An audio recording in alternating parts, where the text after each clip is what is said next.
What if just a minute of wonder could change the way your body heals? Researchers have found that moments of awe can dial down stress responses, nudge our nervous system toward calm, and are even linked to lower levels of inflammatory markers that are tied to disease. In short, wonder isn't just a feeling, it's biology at work. In our fourth episode here at Wellness and Wonder, where we explore how design, technology, and imagination create healthier human experiences, I had the pleasure of speaking with Stephen Baker, the creative director at Local Projects, an award-winning studio that connects people to stories through innovative design. In my conversation with Stephen, he virtually takes us to Atlanta to step inside imaginary worlds, an immersive experience that they created for the lobby at Children's Healthcare of Atlanta's new Arthur M. Blank Hospital. Just think animated, nature-rich environments that notice where you are, they invite you to play, and turn a simple hospital arrival into a small act of relief. It's designed to be totally inclusive, engaging visitors of all ages and mobilities, and it builds on what decades of research already tell us, that even simple encounters with nature can help patients feel better and recover faster. So if you've ever needed proof that imagination belongs in healthcare, this episode is the one to listen to. So let's meet Stephen and step into a place where wellness really does begin with wonder.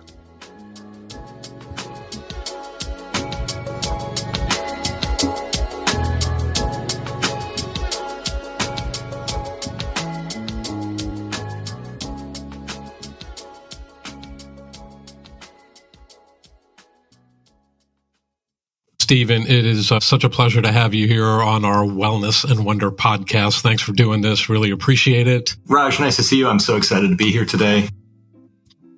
So let's talk about you for a minute here and this industry of experience design. I went to the University of Michigan in Ann Arbor. In 2002, I moved to New York to go to school at Parsons School of Design. And at that time, this was, again, 2002, the web was fairly new at that point in terms of how people were accessing information.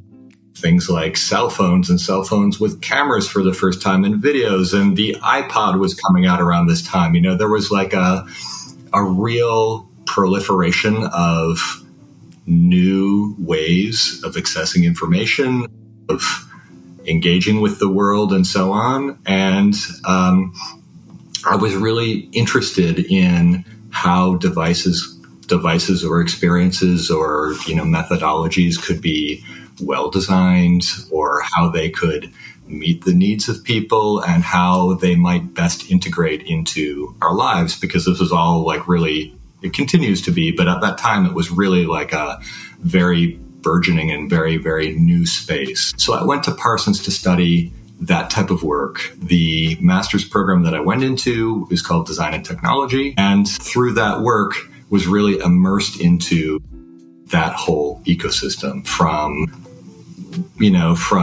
web-based design, mobile-based design, thinking about accessibility, thinking about user interfaces, new ways of exploring information, thinking programmatically about how to filter and present information, and thinking about things like sensors and other technologies that were becoming available as of integrating into an experience for how somebody might encounter whatever it may be out in the world.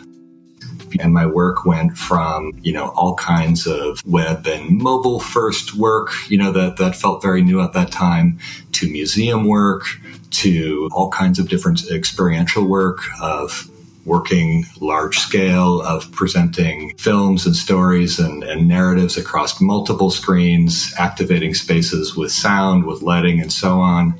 And that really led me down a path that ultimately landed me with a studio like Local Projects, who had started right around that same time that I was describing of, this burgeoning new space.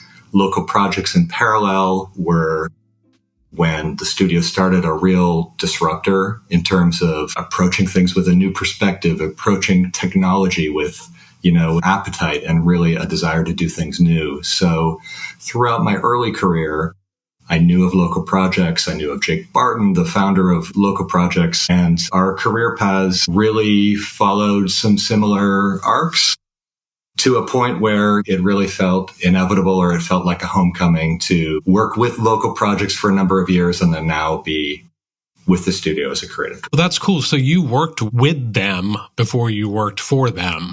Correct. That's right. Cool. You are working on, it's the human experience. It's still collaboration. There's a certain wellness component to it. In my mind, I think that's always been there, whether you're doing work for museums or retail or whatever. Would you agree with that? Do you think? Because I don't think a lot of your work early on was specifically in healthcare. It was That's right. Rooted more with the museum, more public kind of spaces or retail projects? Yeah, I would consider it really human-centric, around the designing experiences for people to engage with in a meaningful way.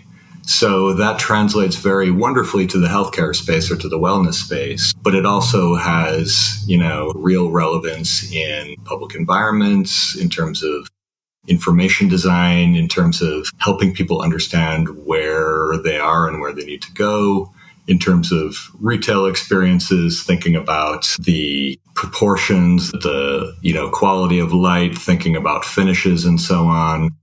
Whether it's wellness or across other verticals, really taking the visitor or the guest into account and thinking about their needs first is really a through line through a lot of my work and a lot of the work that we do at Local Projects.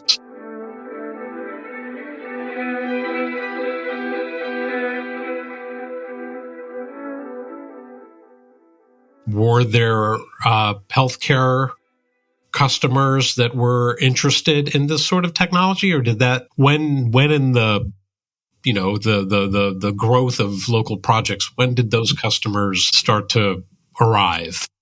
Well, there have been a few projects in the wellness space over time. I would say as a studio, we're known for work that really takes sensitive storytelling and sensitive topics, really delicate stories, and weaving them together, presenting them in a way that honors the subject and honors the storytelling. And as an example, one of the projects that we're most known for is the 9/11 Memorial in New York City.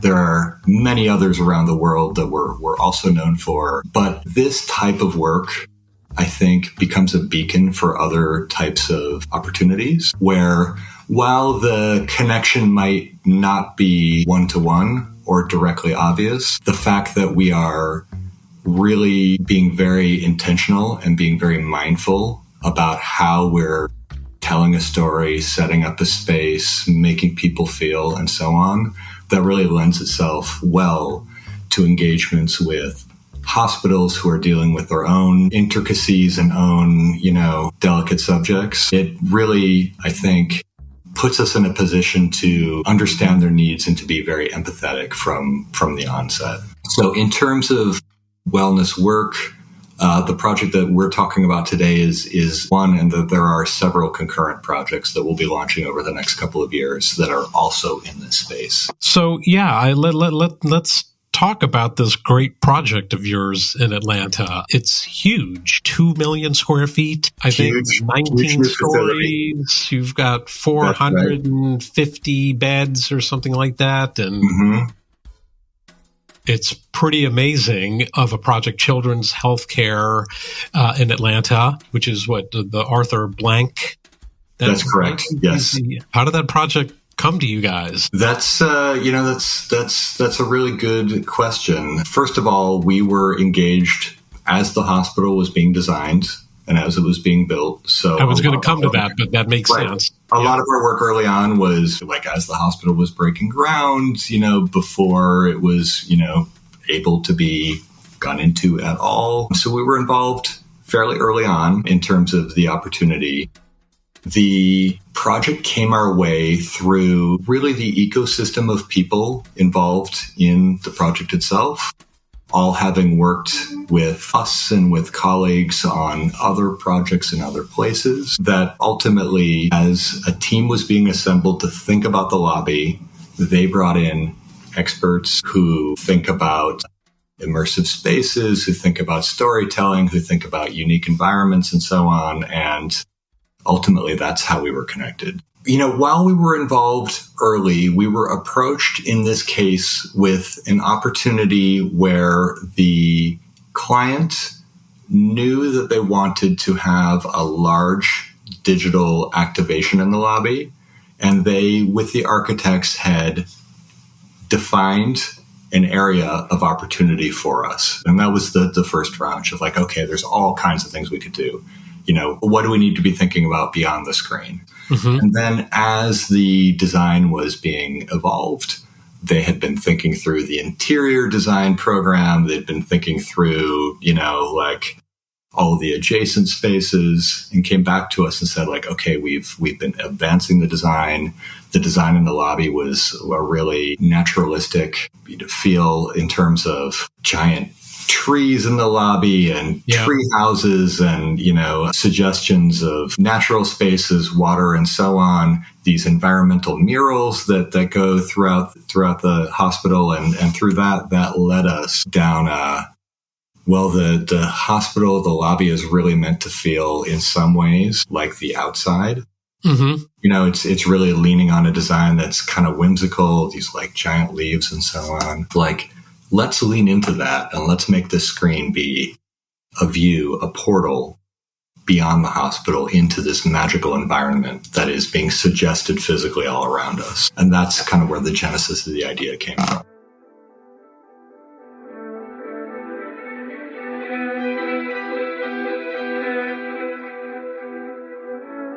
Yeah, so that element of some sort of bringing the outdoors in, the biophilic component throughout the lobby space was, like you said, you just leaned into that.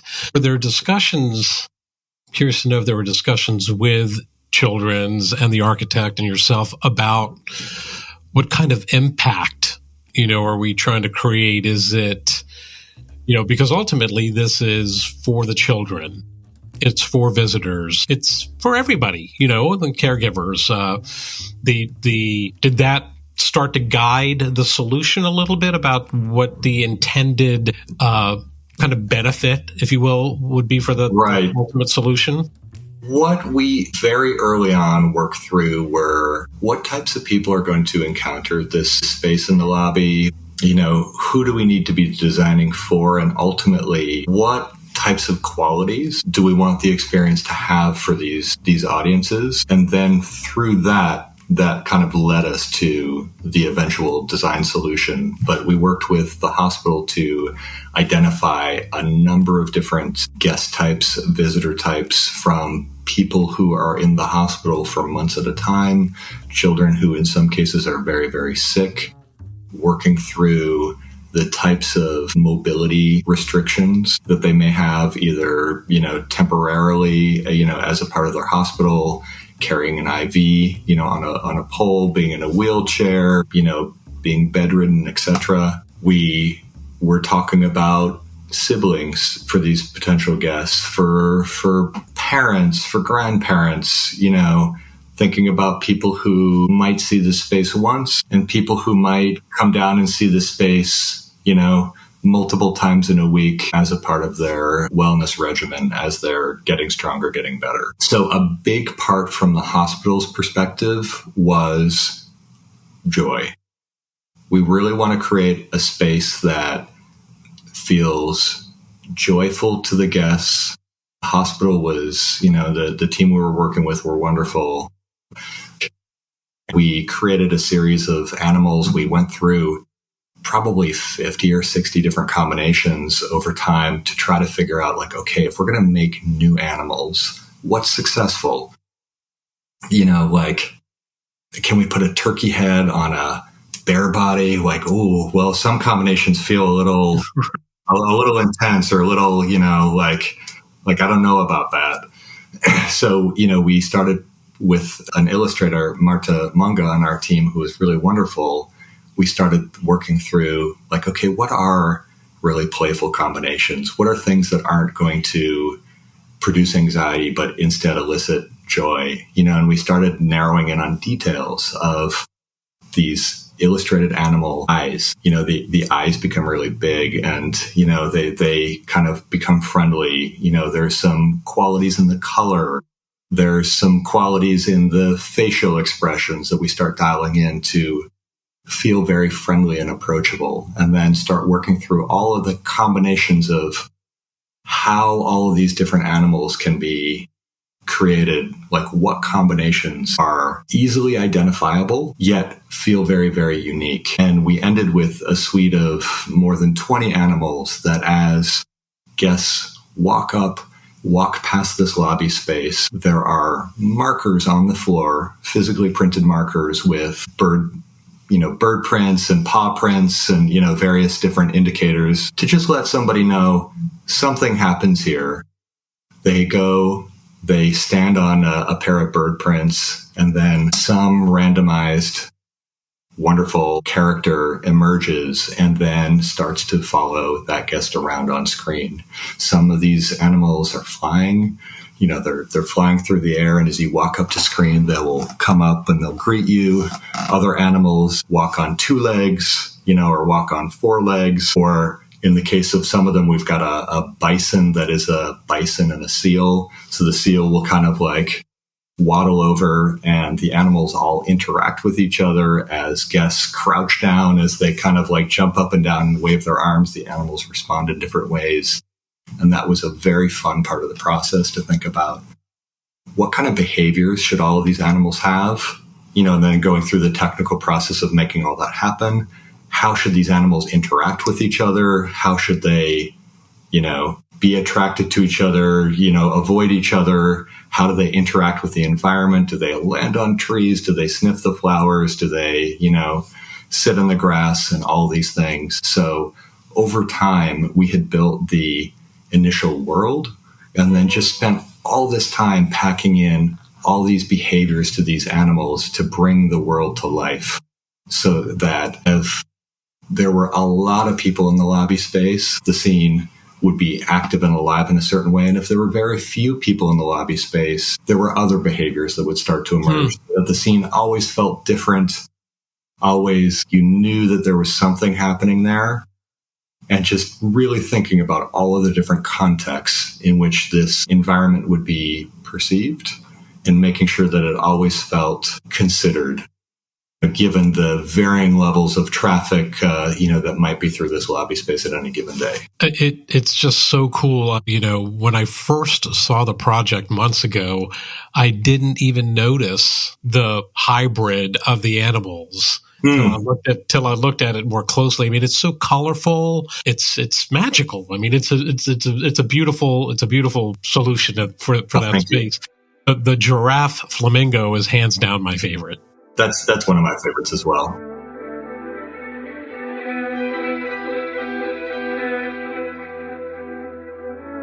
You talked about like the actual motion and movement about the animals, but just even the scale, the different types of animals that you have, I think, bring so much depth to that solution. So a lot of the work around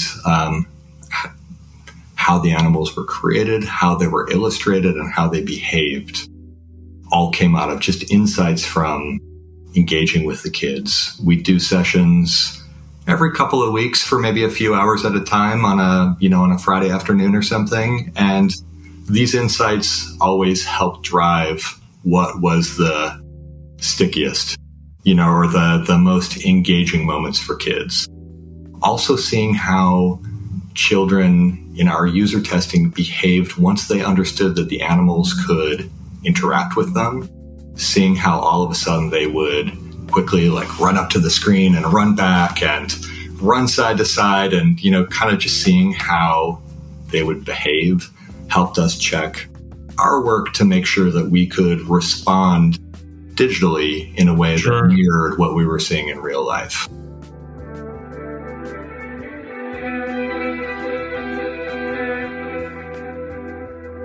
Well, and that response piece to their interaction with this technology is another question here that I wanted to ask about, is this infamous phrase we're all using, AI. Yes. And so there's that component of AI here in this project, I think, that's helping to create, to manifest that. Right? I think we're all questioning where AI is going to go and how it's going to contribute to maybe our business here at Bialik in terms of what we do and what everyone does. How are we applying this technology to our core businesses? Were you questioning some validity that it may or may not have throughout the process? For sure. So there's a few angles that I want to talk about here on the AI question. First of all, in terms of what we did use that was an AI solution was the cameras, the sensors that we were using, that we had embedded in the architecture of the lobby in the hospital are web cameras, a specific type of camera that utilizes AI under the hood to have a RGB image of the lobby space, yet utilizes AI to understand when it sees a person, to help understand what's a foot, what's a leg, what's an arm, what's a torso, what's a head, and so on, to give us some granularity so we could understand if someone was standing still, if they were waving their arms, if they were crouching down, if they were jumping up, and so on. So the sensors that power the experience, or the sensors that tell our software what people are doing in the space, that is truly enhanced by AI. And that was a solution that worked very, very well, that it's, allowed, because we've got such a generous available light in the space, that the lighting conditions change a lot over time from early morning to, midnight or whatever it may be. A lot of times on projects like that, having such wide swings of lighting environments can cause some challenges. And this was a solution that allowed that to work fairly seamlessly. So that is one case where AI is used behind the scenes on the project to help inform how the environment should respond. As we were designing this, generative AI was certainly less developed. This is something that, as we all know, has been explosive over the last few months, few years, and so on. And it feels like what you can do with generative AI today is so many evolutions beyond what you could do 6 months ago and 6 months before that, and so on. It's a very wildly changing space. We had considered using AI to design the scenes, to design the worlds, and so on, and quickly found for us that we were so interested in creating and modeling all these trees, all these flowers, all these environments, and so on. So while AI was kind of a part of the conversation in terms of ideating early on, we didn't deploy it then. But we did deploy some kind of algorithmic intelligence. So I want to be careful to not call it AI. But we internally were calling it algorithmic intelligence in terms of how the animals behaved. So the animals in this case in our scene are all autonomous.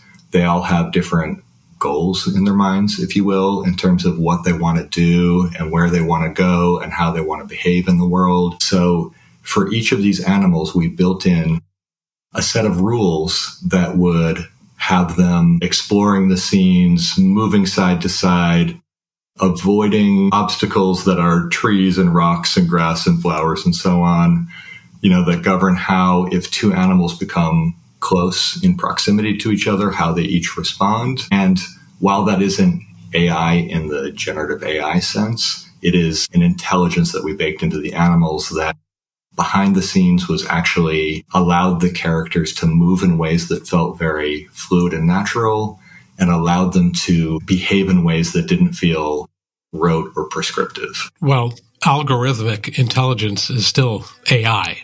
Yeah, exactly. It's a different AI. Different AI.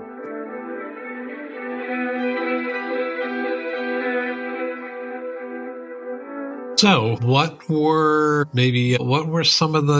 there any challenges along the way? I would think number one, the size of the wall, was that maybe something that posed some structural challenges with the space? Were there technology challenges? Was there, I don't know, was there, I would say, interesting moment there that was a little difficult to overcome? I would say in terms of the technology, it for our team was a pretty known quantity in terms of working at that resolution, in terms of integrating sensors of this type and so on. That scale. Yeah, exactly. But what becomes really important for us when we're working at a scale like this is to see it at scale and in person. So we were doing mock-ups at our studio that were something like half of the canvas or a third of the canvas. And we could tell quite a bit from that scale in terms of making things really slow. When you start looking at the design of a large media system at a very large scale, all of a sudden speed can be something that feels very, very dizzying or overwhelming in reality. So one of the challenges was for us is really gaining access to this busy hospital lobby environment while it's being constructed, while we need to wear construction hats and so on, getting precious few moments with the system in the space when we could grab the client and get some of their feedback around if this was resonating with their expectations for what we were doing. That was, I don't want to frame it as a challenge necessarily. Sure. But, logistically, it was like a lot of things all kind of needed to happen in a short period of time. We were talking about scale before as well. So what we would do is we would prepare on site to say, okay, we have this big naturalistic environment. It's a big forestscape. Digitally, we have a sun, we've got these birds that are flying around and so on. So when we're in the lobby and we've only got an hour, what we need to do is we need to set up this environment. We need to tune the digital light such that it feels in tune with the lighting of the environment around it. Testing all the colors and so on was something that we definitely needed to do. We've got all these animals that are a variety of different scales. We need to make sure that they feel good in terms of having somebody who might be 4 years old or 6 years old or 8 years old or whatever.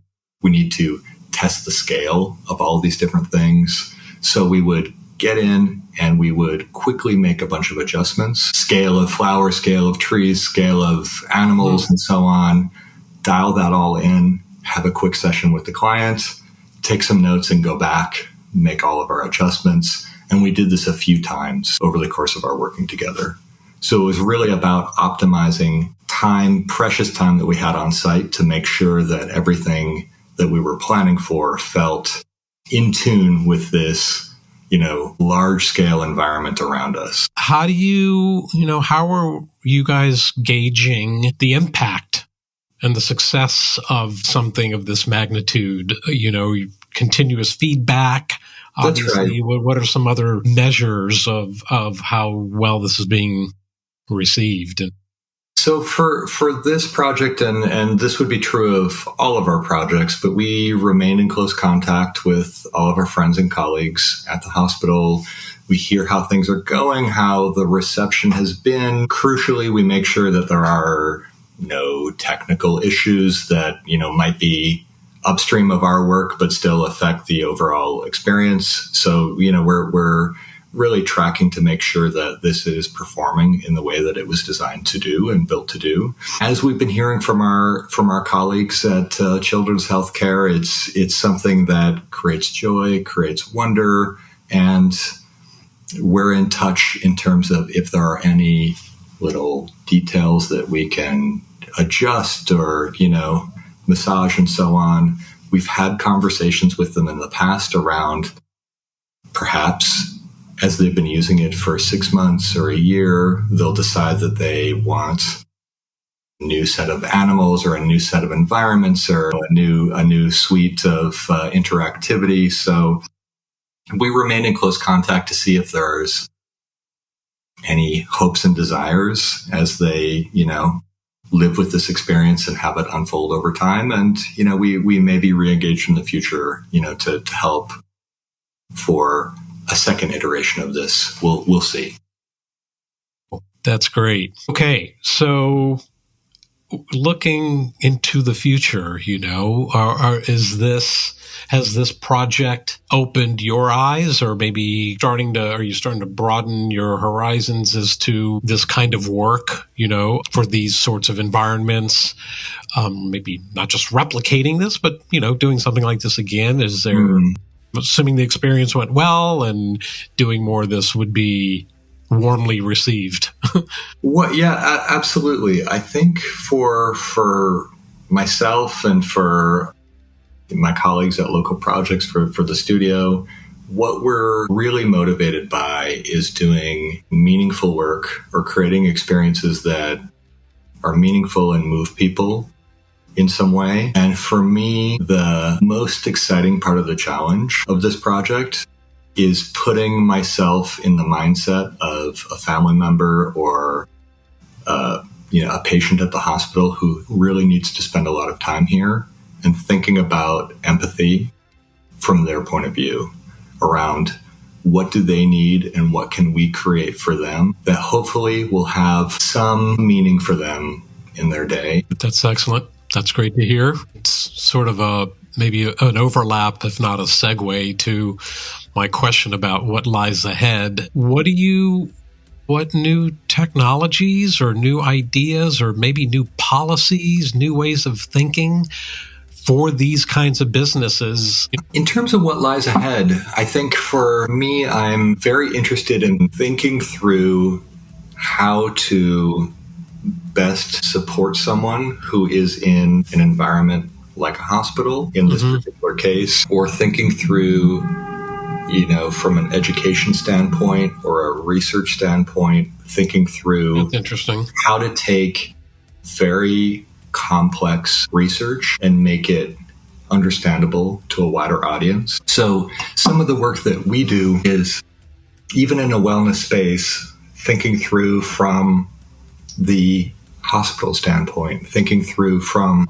the physician, thinking through from the manufacturer standpoint, what it is they're doing and how their research really has a very big impact. So really focused on go deep in some of these situations and thinking through how to tell these complex stories that involve science, research, surgery, and so on, and how to communicate that very technical work in a way that is illuminating to people who aren't as deep into the research. So that's something that I see coming down the pipe, especially as there are so many advancements happening in the hospital space.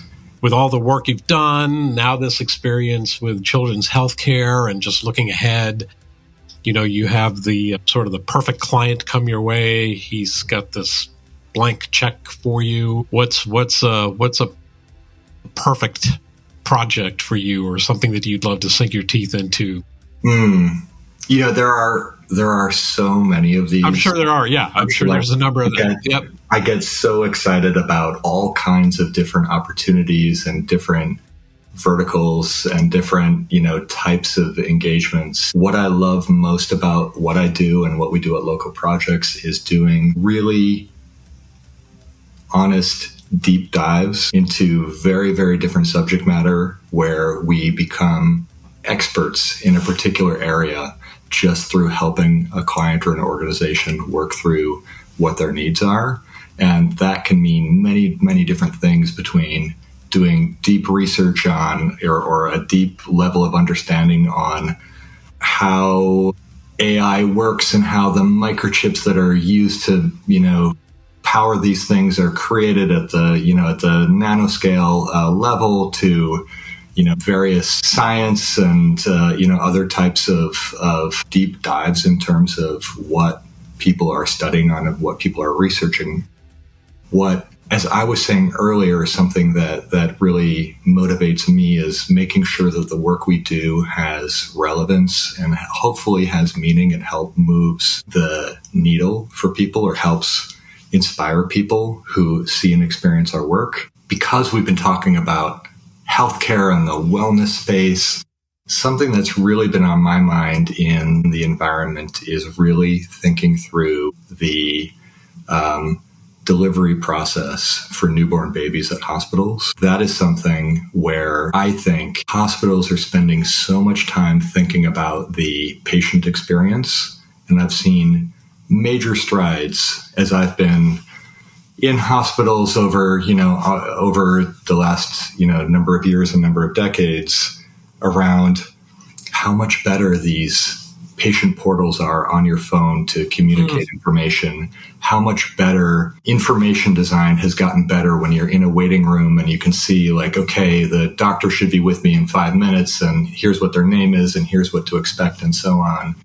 But I think that there is so much further to go down that path of thinking about the patient experience as they are preparing for surgery, preparing to deliver a baby, all of you're finding people at their most vulnerable, perhaps their most excited, their most anxious. You're really getting people who need support and can benefit from what communication can offer in terms of what to expect, what's coming next. And I would love to help think through a very complex process with different touch points for a consumer or for a patient in terms of optimizing all of these for a better outcome, for a better experience, and ultimately a happier and healthier patient. Very cool. I mean, that moment in life is definitely filled with, like you said, there's some anxiety, there's excitement, there's joy, you're nervous. Yeah, that's cool. Thank you for that. It's been a pleasure. Absolutely. Thank you so much for your time. I wish local projects all the best. Thank you so much. Truly wonderful getting to know you guys, and hope there's more things to do together in the future with Bialik and you guys. Absolutely, Raj. Thank you so much. I always enjoy talking to you and to the entire team. Thank you so much for having us today. Thanks, Stephen. Appreciate it. Take care.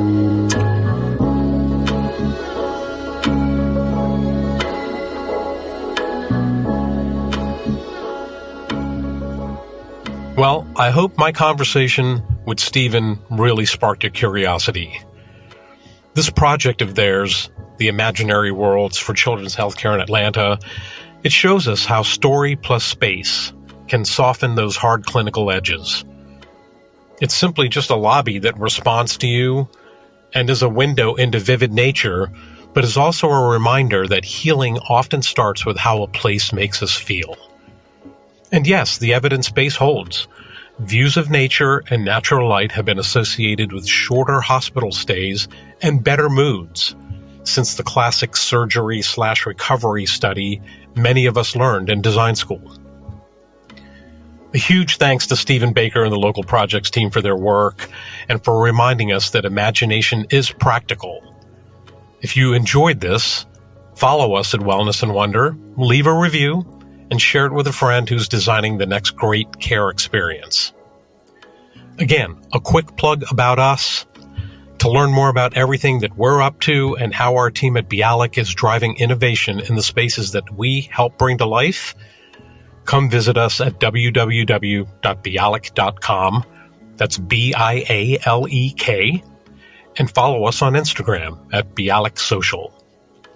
Until then, stay curious, stay well, and keep wondering.